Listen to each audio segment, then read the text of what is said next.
नमस्कार. तुमच्या चॅनलमध्ये तुमचं स्वागत आहे. आता सरकारने नुसतीच लाडकी बहीण या योजनेसाठी 1400 कोटी रुपयाची तरतूद केलेली आहे. तर ते 6वा हप्ता कधीपर्यंत लाडकी ताई, लाडकी बहीण यांच्या खात्यावरती पडणार आहेत.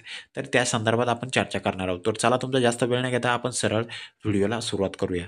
तर बघा आता राज्य सरकारने नुसत्याच विविध वेगवेगळ्या योजनांसाठी 35,000 कोटी रुपयाची विविध योजना आखलेल्या आहेत, तरतूद केलेली आहेत.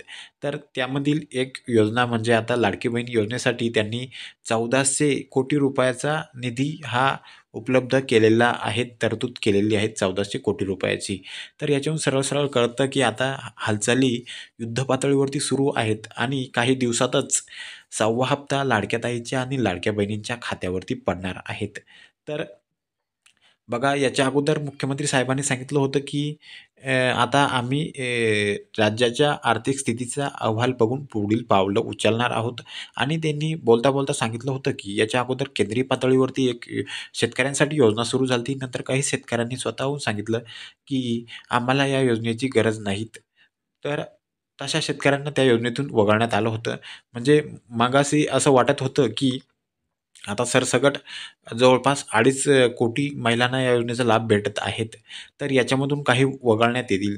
म्हणजे मागाशी त्यांनी नियम काढले होते, की 2.5 लाखाच्या आत उत्पन्न पाहिजेत, फोर व्हीलर नसायला नको, पती सरकारी सेवेत नोकरीला नसायला नको आणि एका कुटुंबात 2 महिलांना या योजनेचा लाभ घेता यायला नको. अशा प्रकारच्या वेगवेगळ्या अटी शर्ती त्यांनी ठेवलेल्या होत्या आणि त्याच्यानंतर परत काही दिवसांनी नोटीस काढण्यात आली आणि त्या नोटीसमध्ये सांगण्यात आलं, की याच्यामध्ये काही नवीन बदल केलेले नाहीत. पूर्वीसारखंच सर्व अटी तरतुदी आहेत. तर आता 1400 कोटी रुपयाचा निधीसुद्धा उपलब्ध झालेला आहे. म्हणजे त्याची तरतूद केलेली आहे आणि तो भेटणारच आहे. तर आता 6वा हप्ता लाडकी ताई, लाडक्या बहिणीच्या खात्यावरती लवकरात लवकर येईल. याच्यामध्ये म्हणजे असं म्हणण्यातही काही वावगं ठरणार नाहीत. कारण की आता पैशाचा सुद्धा प्रश्न मिटलेला आहे. आता लगेच खात्यावरती पैसे पडणार आहेत. तर बघा मला एक सर्व ताईंना, सर्व लाडक्या बहिणींना एक विनंती करतो मी, की तुम्हाला आतापर्यंत किती हप्ते आले ते तुम्ही कमेंट बॉक्समध्ये जरूर सांगा. कारण की आपल्याला याच्यावरून कळेल, की किती प्रमाणात ताईंना पूर्ण हप्ते भेटलेले आहेत आणि किती ताईंना अजून पूर्ण हप्ते भेटलेले नाहीत. म्हणजे काही ताईंना 1 हप्ता भेटला आहे, काहींना 2, काहींना 3, काहींना पूर्ण 5 हप्ते भेटलेले आहेत. म्हणजेच त्याच्यामध्ये आता काही ताईंचे फॉर्म हे मागं पेंडिंगमध्ये पडलेले होते. मुख्यमंत्री महोदय साहेबांनी सांगितलं होतं, की तुम्ही तुमच्या अंगणवाडी ताई सेविकाकडे जायचं आहे आणि परत फॉर्म रिसबमिट करायचा आहे. म्हणजे काही डॉक्युमेंट मिसिंग असतील तर सरकुटणी नियमानुसार सर्व फॉर्म एकदम कटाक्षपणे हा परत चेक केला गेलेला होता. म्हणजे एकच महिला विविध योजनांचा लाभ घेत आहेत की नाहीत हे बघण्यात आलेलं होतं.